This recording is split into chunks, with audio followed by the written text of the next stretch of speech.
But if we can teach that to our young people and they grow up with these strategies, that they have these moments of brief emotional uplifts, they can reset and restore very, very quickly. And what we're finding in our work with schools is when we teach this toolkit of brief strategies, small strategies, over time, it has a big impact. Brief moments have a big impact. So in schools, these are the kind of outcomes that we get for our students.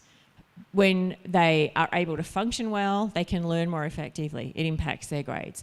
Better coping strategies, better resilience, higher levels of well-being, self-efficacy and sense of belonging occur when schools create an environment that it doesn't take away the stress and it doesn't take away curriculum needs and timetables and impact and social issues. Doesn't take those things away, but what it does is it creates those moments of restore along the way. And those brief moments have a big impact for our students. Welcome to the Benefits of Making Wellbeing Visible in the Workplace podcast with Professor Lea Waters. As a researcher, Professor Lea Waters has published close to 100 scientific articles and book chapters. Lea was featured in the ABC TV documentary Revolution School and is frequently featured in print and on the radio, including Wall Street Journal, Time Magazine, The Washington Post, The Atlantic, The Globe, Toronto, The Guardian, Australia and UK, Live Happy Magazine, The Age and The Australian. Lea's TEDx talk, Warning, Being Positive is Not for the Faint-Hearted, explores how with small positive steps, we can make a huge impact on our well-being. In 2015, Professor Waters was listed as one of Australia's top 100 women of influence by the Financial Review and Westpac Bank. She has been listed in the 2017 edition of Who's Who of Australian Women. Thanks, Marie-Therese, and good morning, everyone. Great to see you all. Looks like a really nice breakfast, which I get to eat after I talk. So it's going to be a really quick talk. It's so good to be here, and thank you so much for giving up some of your time to come along this morning, and I hope that it will be a breakfast where you leave with a little bit more energy and well-being than when we woke up this morning. That's the idea anyway.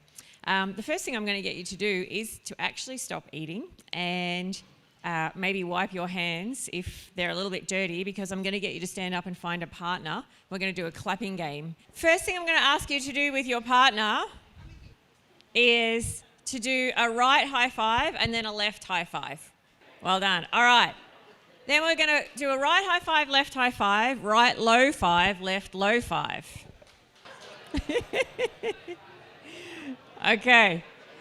Then we're going to do right high five, left high five, right low five, left low five, right elbow bump, left elbow bump. All right. And then we're going to ask you to complete the top row. Finish that sequence up with a high 10. Woohoo! Excellent. All right, on to our second row. So we're going to go through that front row sequence, and then we're going to do a right fist bump and then a left fist bump. I'm getting your left and right brain coordinated, woken up. It's a little bit of the Nutbush city limit. So if you want to, you can right knee bump and left knee bump your partner. If you don't want to do that, then I ask you just to come down and touch your right knee and then touch your left knee. All right. Okay. Second last part of the sequence is a choose your own adventure. So before you go through the sequence, I want you to choose with your partner what you'd like to do. Maybe it's like a hip bump, maybe it's a twirl, maybe it's a thumbs up, whatever it is, you choose, and then you go through the sequence. To finish that off, we will do another high 10 with a woohoo. So what I would like you to do now is to repeat that sequence 3 times in a row, as smoothly but as quickly as you can. And we're looking for the first 5 pairs to sit back at their table. Okay, looks like we have our first pair sitting back down. Well done. Yep, pair number 2's down as well. 3, 4, yep. Okay. Thanks, everyone. So you can see why I asked you to wipe your hands. All right. Can I get a show of hands of who laughed doing that exercise with their partner? Everyone. Okay, beautiful. So I loved Ben's Welcome to Country. Thank you, Ben. And the Indigenous ways of knowing and being, these very, very simple but sophisticated moments and things that lift our well-being. Simple ways of connecting with each other that have a profound impact. And so for you, anyone who laughed during that exercise, it's a fun, kind of simple, silly little game, warm-up exercise to start a breakfast like this morning. But anyone who laughed, which was everyone because you all put your hands up, in that moment of laughter, a whole range of sophisticated things happen in our brain that change our brain chemistry, that build up our well-being. So when we laugh, the first thing that happens is that our brain produces a neurochemical called serotonin. And serotonin is the juice, if you like, it's like happy juice. It's a little part of our brain chemistry that lifts our mood in that moment. The other thing that happens with laughter is that it changes your nervous system. So have you ever been in that moment where it's a tense meeting and someone cracks exactly the right joke at exactly the right moment, and just for that second you all kind of laugh. Often it's an inappropriate joke, right? You all kind of laugh in that moment, and just for that moment you all kind of rise above the challenge or the problem or the point of tension. It's like, shoulders relax. Oh my God, I really needed that laugh. And then you come back in, and for some reason you can solve the problem. Because what's happening in that moment of laughter is that it's changing your brain chemistry and it's changing your physiology. It's changing your nervous system. So when we laugh, although you're not consciously aware of it, when you laugh, your body exhales more forcefully. So if you think about it, good one, so your body that is exhaling a little bit more forcefully in a laugh, in the out breath. To compensate for that, because more breath has gone out, your lungs, and we're not aware this is happening because this is all happening at a very biological level, your lungs compensate by taking some deeper in-breaths. So as we laugh and we have that, your body compensates by taking a deeper in-breath. So a series of deeper in-breaths. And although we're not aware that this is happening, deep in-breaths, deep inhales, trigger a nervous system to go into its relaxation response. That's why at the end of a good laugh, especially a really good laugh, you feel a little bit tired and weak physically, because laughter triggers a relaxation response.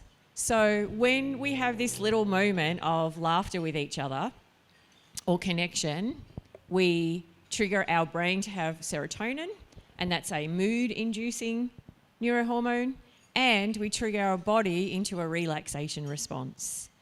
And so this is going to be the major theme for my talk this morning, is these brief little moments that we can have during our day at work and outside of work that boost our mental health.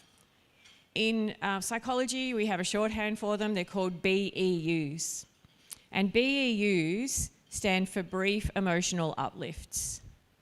So we've had a series of brief emotional uplifts already this morning. We had a beautiful welcome to country from Ben. We've got gorgeous meal, we've got coffee. Then I got you up to do a little warm-up exercise.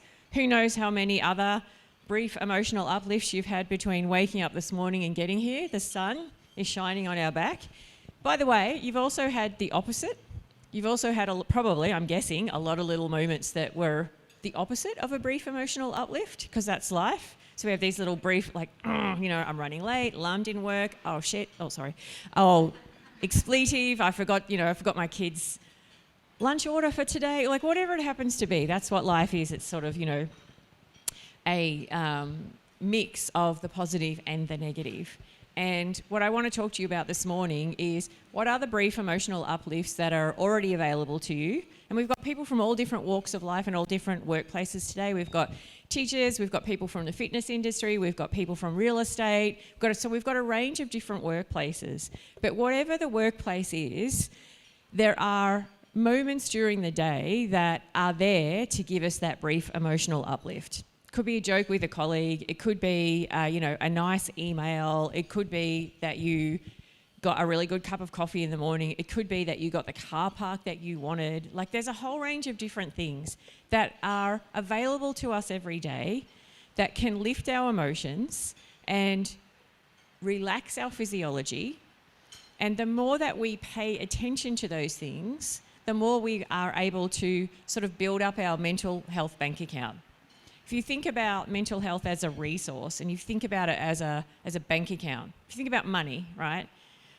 If you think about money as a resource and you think about your bank account, who here has an app where they check their money? Can you put up your hands if you have that? The bulk of us, right? So if you're about to make a purchase, by the way, I only just got onto apps like in last October, so I'm going to sound like I really know what I'm talking about, but as a 53-year-old woman who only got onto a bank app less than 6 months ago, I probably don't know what I'm talking about as much. But now I'm like, that top's on sale. That looks really nice. And I go onto my app and I'm like, have I got enough money in my credit card? Yes or no? And then I transfer something from someone else. Or then I think, oh, fuck it, I'm going to buy it anyway and get in trouble from my husband a little bit later, right? But the point is that I can see it.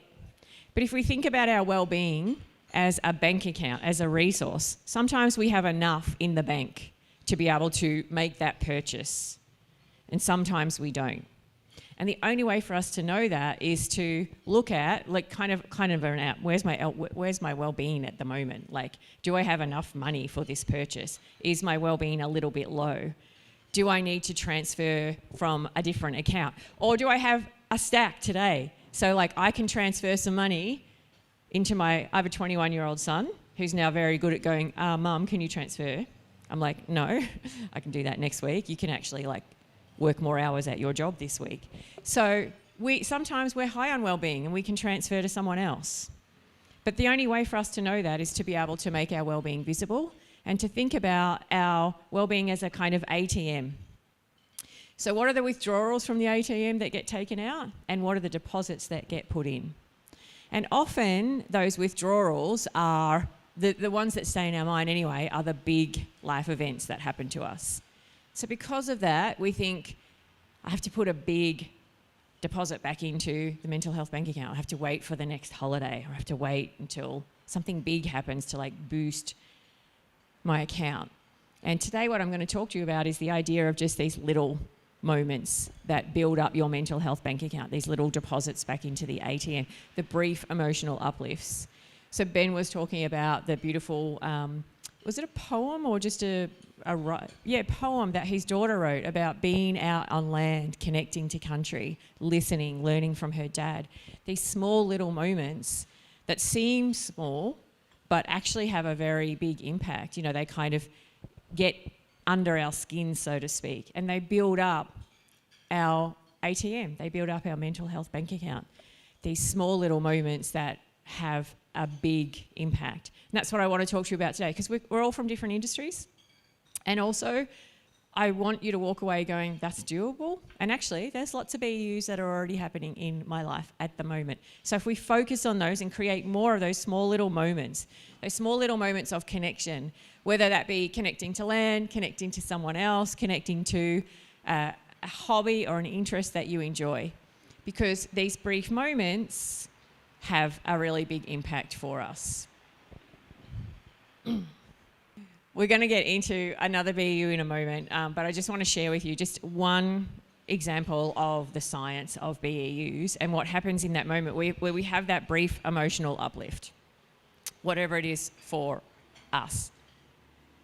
And I want to talk to you about the idea of the undue effect. So the undue effect was developed by psychologists in the US, looking at the way in which a brief positive moment has the ability to undo the impact of stress on our body and our emotions. So if you were a part of this experiment, this is an experiment done in the US, you would come into the university, into the lab, and what I would ask you to do is each of you would go into a small little room, and I would ask you to put on a little wrist strap.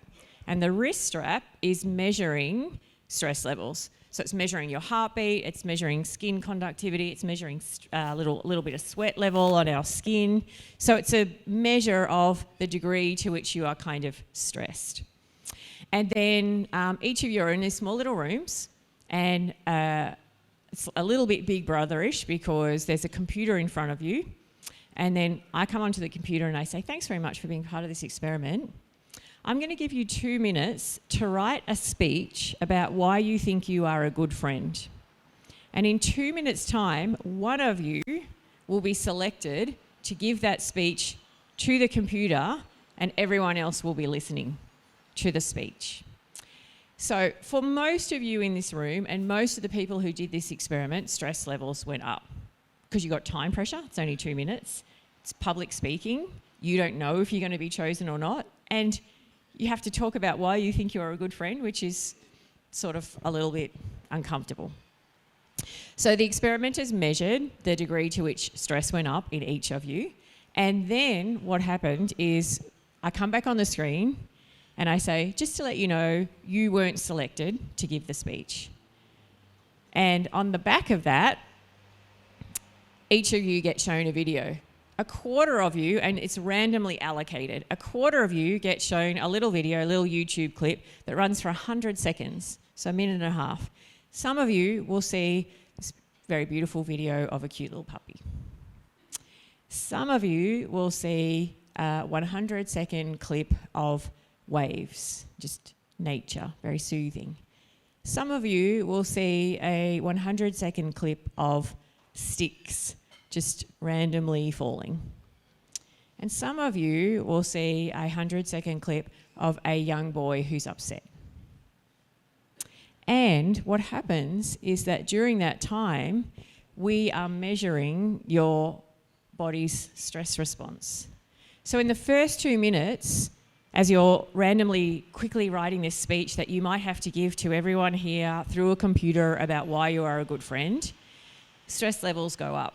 So heart rate goes up, skin conductivity goes up, you start to sweat a little, so we know that you're in stress. And then what we do is we measure what happens on the immediate back end of stress. For those 100 seconds, if you were watching a clip of a puppy, if you were watching a clip of waves, they were deemed to be the two sort of positive emotion inducing videos. If you were watching a clip of sticks just falling, psychologically speaking, that was deemed to be just a sort of neutral 100 seconds. So it's not 100 seconds that's kind of positive, but it's not 100 seconds that are negative either, versus the clip of seeing a young boy being distressed. And so what the experimenters were interested in looking at is what happens at the end, on the back end of a stressful moment. I'm having to write a speech. If on the back end of that stressful moment, something good happens, something neutral happens, or something distressing happens. And here's what they found. If you got to see one of those first two videos, the puppy or the waves, which were these positive emotions leading to feeling kind of amused, like, oh, such a cute puppy, I want one, or just contented listening to the sound of waves. If that happened, on average, people's stress recovery was about 20 seconds. So their physiology went down really, really quickly from being in that heightened state of stress of, oh my God, I've got to give this talk, I've got to give this talk. All the indicators of stress went down really, really quickly. Compared to the next two conditions, so the neutral condition took about 35 seconds, and the distress condition, seeing someone else in distress, took over 40 seconds. So seeing someone in distress or having a moment of negativity on the back end of stress, it took the body twice the amount of time to recover from that moment of stress, compared to a positive moment on the back end of stress. So this is something that we probably all intuitively know anyway. If we have a stressful moment and then it's followed by a positive moment, our body recovers, it restores itself. But if we think about our days, I don't know about you, but if I think about my day, it's this like little moment of stress, and then another little moment of stress, and then another little moment of stress, and then another little moment of stress, and then maybe a big moment of stress. So often we don't get that a capacity for our body to have a moment of stress and then recover. and then start again, and then recover, and then start again, and then recover. And this is why something like a brief emotional uplift, whatever it happens to be for you, is so important. Because what it does, I can't take away the stress of your life. Wish I could. Can't. If I could, I'm like, imagine that. That would be amazing. Sorry, I'm going to stop because my brain just spiraled into, I could be a millionaire. And then I was like, that sort of defeats the purpose. But anyway, I can't do that. I wish I could. But what I can encourage you to do is, on the back end of a small moment of stress, is have a look at, well, what's a brief emotional uplift that I can have that's probably already available to me anyway, like just doing some deep breathing, taking my shoes off and going out and standing on grass for a couple of minutes, checking my phone for, a funny Instagram or, a nice message from someone else, sending a nice message to someone. The point about the experiment was two things. One, your body has an innate capacity to recover from small moments of stress. The body is designed to do that if we give it that moment, that opportunity to. The second key point of the study is that stress recovery occurred within 100 seconds. So basically a minute and a half of something positive on the back end of stress. A minute and a half, in this case, because it's a psychology experiment and we can't sort of just have a look at what's naturally occurring around us. There was a YouTube clip of a puppy or some waves. And that 100 seconds, less than 2 minutes of something positive, restored our physiology. But if we, on the back end of that small moment of stress, we continue to have another moment of stress, it takes a lot longer for the body to recover. Is what I'm saying making sense to you? Yeah. So this is really fascinating research, but it just has such practical implication for us and our day. Having a look at what are the many little deposits that come out of our ATM bank account during the day, but also, many little withdrawals, but also what are the little ways in which we can top that up over the course of the day. So it's not about ignoring the negatives by any means, but it is about saying, okay, can I develop a toolkit? Can I develop a toolkit of these small little strategies and these small little moments that I know will bring back up the wellbeing bank account? Because we need that wellbeing bank account. Your mental health is one of the most important resources that you have. Without your mental health, as that resource diminishes, and the statistics will tell us that probably half the people, somewhere up to 40% of the people in this room, will have a direct experience of this.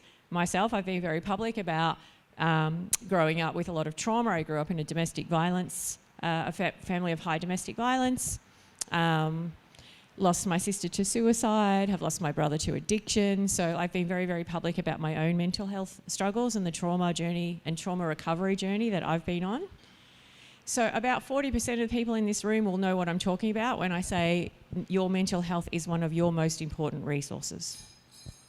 And if that resource goes down, it's very hard to do pretty much anything, So the more that we take care of that resource through these small little moments, the more that we boost up that resource, the better able we are to function, to feel good, to connect with other people.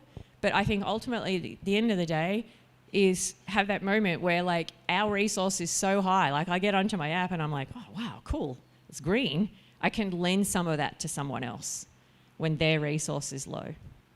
And it doesn't have to be these big things that we do. It can just be these small, little, brief emotional uplifts that happen to us during the day. So we build up our toolkit, and it'll be different for different people. So for some people, it's social connection. For some people, it's doing some deep breathing. For some people, it's having a moment of laughter. For some people, it's getting out into nature. For some people, it's mindfulness, or it's cognitive reframing. There's a whole host of different strategies that you can use.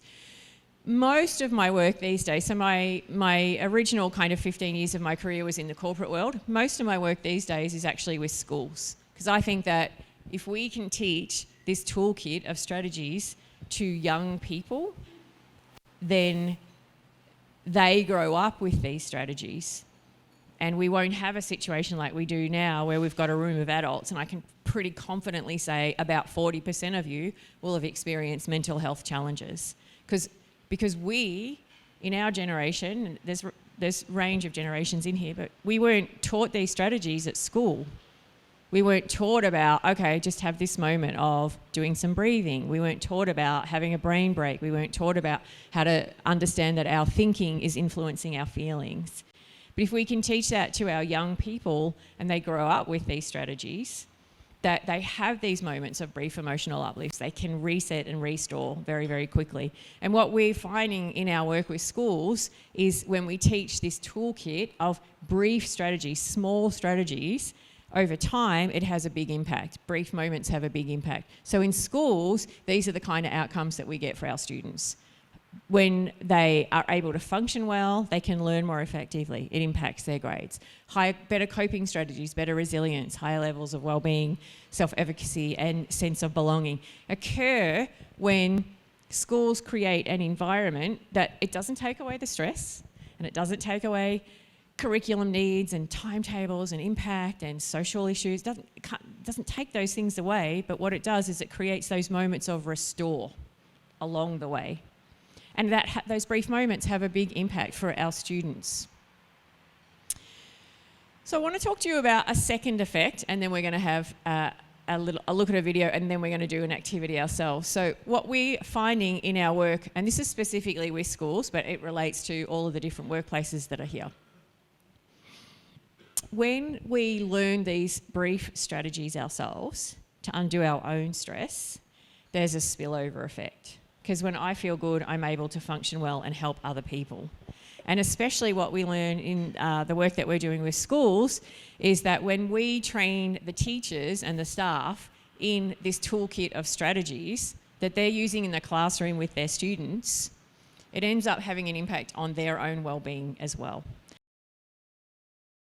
What are the BEUs that are already happening in your workplace? So we're all from different workplaces, these brief emotional uplifts. What are the things that just are already there that you're like, oh yeah, I could pay a little bit more attention to that. And if I did, it would help me to reset my physiology without me even having to do anything, without me having to even think about it. What are the small little moments of positivity that are already happening in your workplace during the day? Have a conversation with people at your table, please.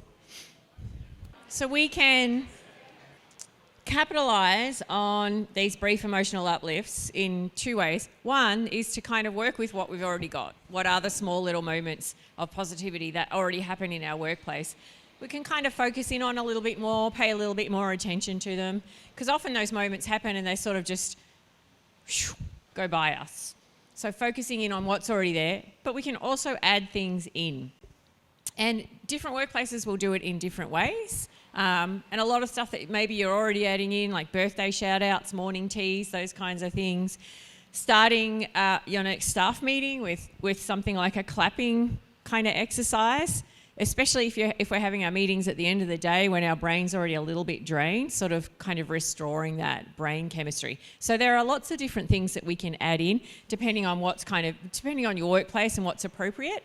We're going to play a little visible wellbeing game now. So I'm going to ask you to stand up and go back and find your partner and go back to the spot that you were talking about where you were standing in when you did the clapping exercise. All right, so this one's called Spot the Difference. And the way that it works, in a moment, what I'm going to ask you to do is turn your back to your partner. But for right now, I'm going to ask you to just very respectfully check out your partner's outfit.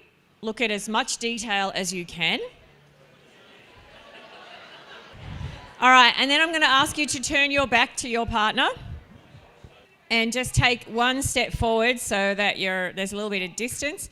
I'm going to ask you to change one small thing about your appearance. So, for example, if it was me, I might take my bracelet off, or I might put my glasses on top of my head, I might change my watch to a different wrist. Just change one small thing about your appearance. And when you've done that, if you can raise your hand so I can see who's ready. Okay, turn around and spot the difference in your partner. All right. Let's turn back around again so our back is to our partner. And I'm going to ask you to change a second thing about your appearance. Change a second thing about your appearance. And when you have, put your hand up to let me know. Okay, turn around. Spot the difference.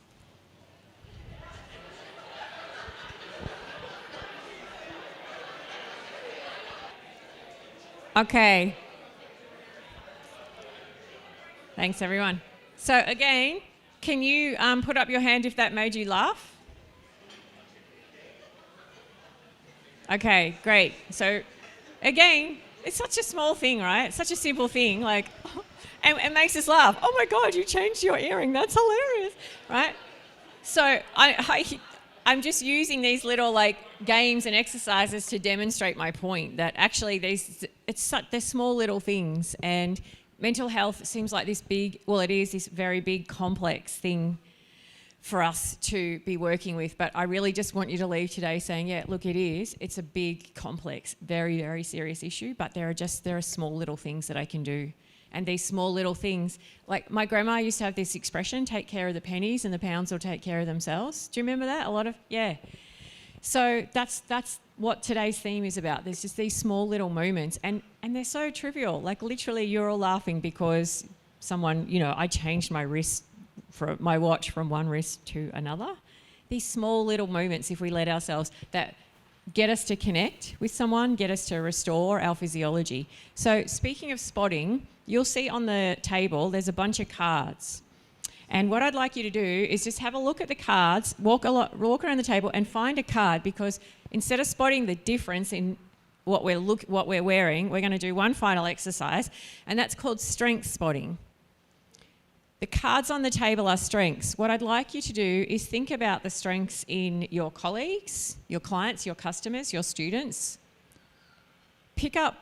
We'll just do one card of a strength that you see in someone else. And then I would like you to go and find a different partner, someone that you haven't been working with so far, and have a discussion with them. Like I picked up the card of fairness because I really see that in this particular colleague or this particular student or this particular client or this particular customer, and have a conversation about that strength. So spotting something positive in someone else. Have a look at the cards on the tables, pick a strength and go and have a conversation with someone.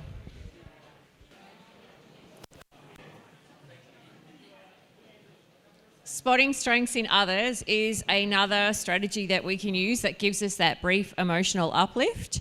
There are lots of ways in which we can do that in whatever workplace we're in. So we can do strength shout-outs and acknowledge the strengths that we're seeing in others. That can be something kind of formal from a team leader, or just a really informal, like, oh, thanks so much for like your perspective on that. I really needed that. Or like, oh, thanks so much for making me laugh. I really needed that laugh today. Or can I just get your ideas around this? Like, because I know you're very good at problem solving and I really could benefit from that right now. So just really a shout out for someone's creativity or their sense of fairness or whatever it happens to be. Bringing it into staff meetings as a regular practice of calling out strengths. Bringing it into particular projects. What projects are we working on? What are the strengths that we need for that project? I've worked in workplaces where we have strengths challenges. So there's a strength that we're going to focus on for this month. And our challenge for this month is to focus on the strength of bravery, or to focus on the strength of patience, or to focus on the strength of zest, or whatever it happens to be. Secret admirer. So this is a fun thing you can do for a couple of weeks where you pull out a colleague's name from the hat, and your job for those 2 weeks is to notice what strength you see them using. And then at the end of the 2 weeks, have a morning tea, and each person goes around and says, well, I had Marie-Therese, and these are the strengths that I saw her using over that 2-week period. It's just a brief emotional uplift because it makes them feel good that they're seen for their strengths. But it's also really nice for us to focus on the positive qualities in other people. Sugar cubes is putting a little note in someone's pigeonhole or sending them an email saying, hey, I saw you use this strength. Thanks so much for doing that. So a little sweetener of their day can be done in performance appraisals. There's lots of ways in which we can bring this idea of strength spotting into the workplace. We can also bring it into our home. Who's a parent here? The bulk of you, yeah. So me too. I mentioned Nick. I have a 21-year-old and a 17-year-old. And for me, because of my upbringing, I've been really dedicated in trying to sort of give my kids a different life to what I had. And these BEUs, these like small little moments of positivity, have been the way that I've done it. I'm not a perfect parent. I do things wrong. We still have arguments in our home, that we've still had a lot of challenges. Some things I can control, some things I can't. But what I can control, these small little moments of positivity for my kids. Because I know that when I do that, as they were growing up, as their brains were growing, I was wiring their brain in a way that built up resilience. And now I hear them talking to their friends around, don't worry about it. We can do this. We'll focus on this. And using their humour to like have those VEUs with their friends. So we can definitely use our cards with our kids, those small moments and those toolkits. I have my book here for sale too. Marie-Therese, I think you mentioned that at the start. This is what my research has found when we have these BEUs with our kids. They're less stressed. They have all the things that we want: high levels of energy, confidence, happiness, deeper sense of meaning, and they do better at school as well. Very quick snapshot of 27 years of my research in 40 minutes this morning. I hope that it's made sense to you and some of those key messages have landed. We're gonna end with our final BEU, so I'm going to get you to stand up and find a different partner, please. Find a different partner if you can. And this is a modified version of paper, rock, scissors. All right? So I'm going to ask you to turn your back to your partner. And again, take that kind of step away so you've got enough room. Because in a moment, what I'm going to ask you to do, we're going to do best of 3. It's a modified version of paper, rock, scissors. So I'll say 1, 2, 3. And on the count of 3, I want you to jump around. You're either going to choose ninja, right? Pirate, you can do whatever you want for a pirate. I tend to do the sword. I don't know if that actually looks like a sword, but to me it is. Or bear, right? So ninja beats pirate.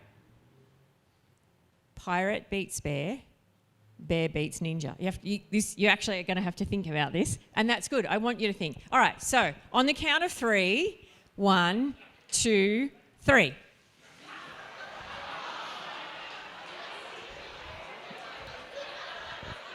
All right, turn your back. It's best of 3. On the count of 3, 1, 2, 3.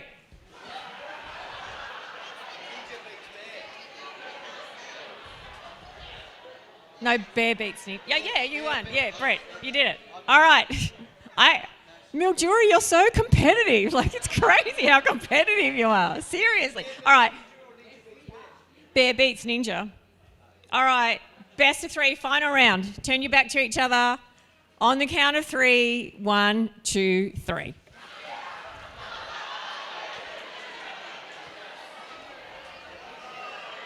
Okay, thanks everyone. Let's take our seats.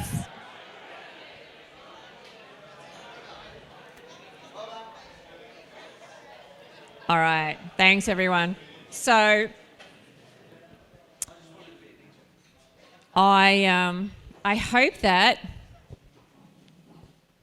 I've been able to put some credits into your ATM machine this morning. I hope that in these last 40 minutes your energy levels have gone up. You're feeling that little bit kind of brighter as a result of the message around brief emotional uplifts and the fact that we've done a few of them. So that Bear Ninja Pirate, that's part of a new card pack that I have developed to help you, so you don't have to think about, I have to invent all these brief emotional uplifts. A lot of them are already there, as you know, because you've had your discussion. You can use your strength spotting cards. We have a packet of 40 brief emotional uplift cards that are here today. But really, what I want you to take away is this idea that small moments make a big difference. As we saw from the beautiful poem that Ben's daughter showed us this morning. You can access some free brief emotional uplifts from me if you've got your phone and your QR code. And I've got the books and the cards up here for sale if you want to grab them right now. Doesn't matter if you don't want to do any of that. Just walk away from today feeling a little bit uplifted. That's my hope. It's been a pleasure to be a part of this first. Wellbeing for breakfast, and thanks to all the sponsors and everyone who was involved in putting this together. I hope that it's something that continues for your community and you continue to have these opportunities to connect and to lift each other up. So yeah, thanks so much for having me. I really appreciate it, and I think I'm passing you back over to Marie-Therese. Enjoy the applause. Let's show our appreciation one more time. I hope this is an emotional uplift for you. Thank you so much.